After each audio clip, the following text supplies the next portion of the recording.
Vous écoutez Radio Equinox, la chaîne du peuple. La chaîne du peuple. Bonjour, sommes-nous si loin du Titanic?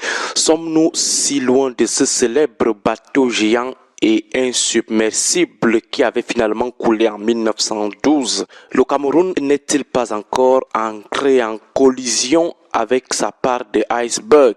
Ne sommes-nous pas aussi en train d'être coincés dans les eaux noires et glaciales de l'océan Atlantique, le versant réputé pour ses crevettes? Voilà le lot de questions qui nous ramollit le cerveau ce matin. Lorsqu'on regarde la situation de ce pays, ces guerres au bilan de plus en plus lourd, l'économie qui est complètement à genoux, les lendemains politiques incertains, la vie qui devient de plus en plus chère, les gens qui suffoquent, les gens qui meurent avec une facilité déconcertante, les vues aériennes du pays qui donnent l'impression aux étrangers qui sont en train d'atterrir dans un cimetière parce que tout est noir et plongé dans la broussaille, la déliquescence morale, les tensions où tout le monde est dans les nerfs, tout le monde est prêt à tuer l'autre ou se donner la mort. On est en droit de se poser la question de savoir si vraiment nous ne sommes pas en train de vivre le même sort que celui du Titanic, si nous ne sommes pas en train de couler calmement et sûrement. Et c'est le comportement de nous tous qui conforte même cette similarité. Passagers, cuisiniers, serveurs, stewards, marins, mécaniciens,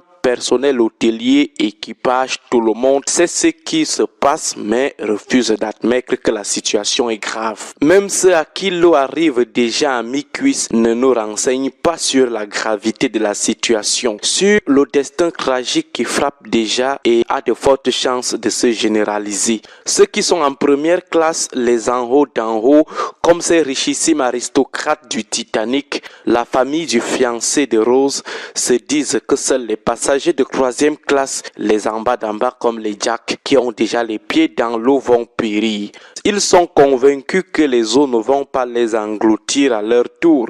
Ils sont persuadés que les chaloupes de sauvetage vont tous les sauver.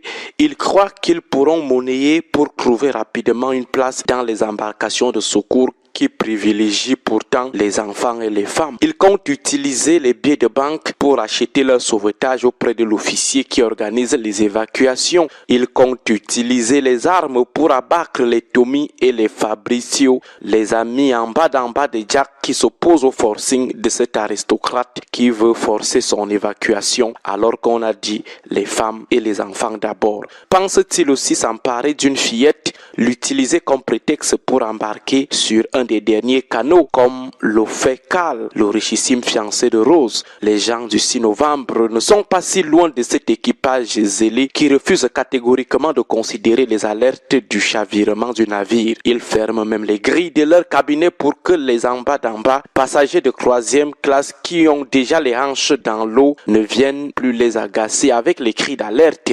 Ils se disent aveuglement que tout est sous contrôle, que le Cameroun c'est le paquebot le plus moderne de l'histoire des bateaux. L'eau passe pourtant déjà de compartiment en compartiment. Tout le monde fait semblant de ne rien remarquer jusqu'à ce que les rats commencent à quitter le navire. Ils sont confortés dans leur sérénité par l'alcool qu'ils boivent en première classe, les Dom Pérignon et les Pécrus. Ils sont endiablés par la haute luxure qui relaxe leur corps et leur cœur, mais oublient que le bateau prend de l'eau, les taux se referment et qu'au final, on va tous couler. Que nous soyons passagers de première classe ou de troisième classe. Ils sont confortés par la musique de l'orchestre dont la haute sérénité étonne. Nous parlons des griots qui bercent les oreilles de tout le monde. Le bateau coule, mais il trouve le calme intérieur pour maintenir la joie et l'espoir avec des violons. Les zélés sont bernés. Les passagers, le peuple tout entier est berné par les assurances des mélodies et le sang-froid des musiciens du Titanic.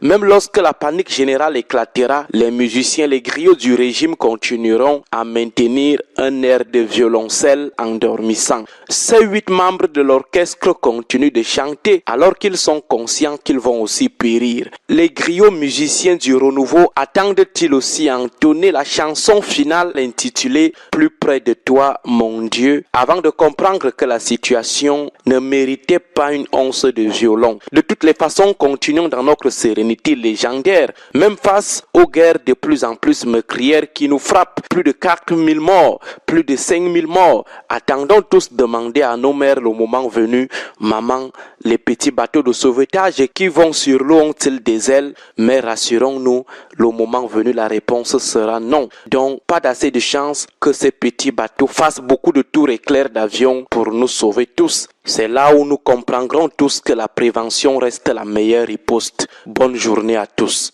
Je confirme ce que beaucoup d'entre vous ont entendu. Radio Equinox, première sur l'info.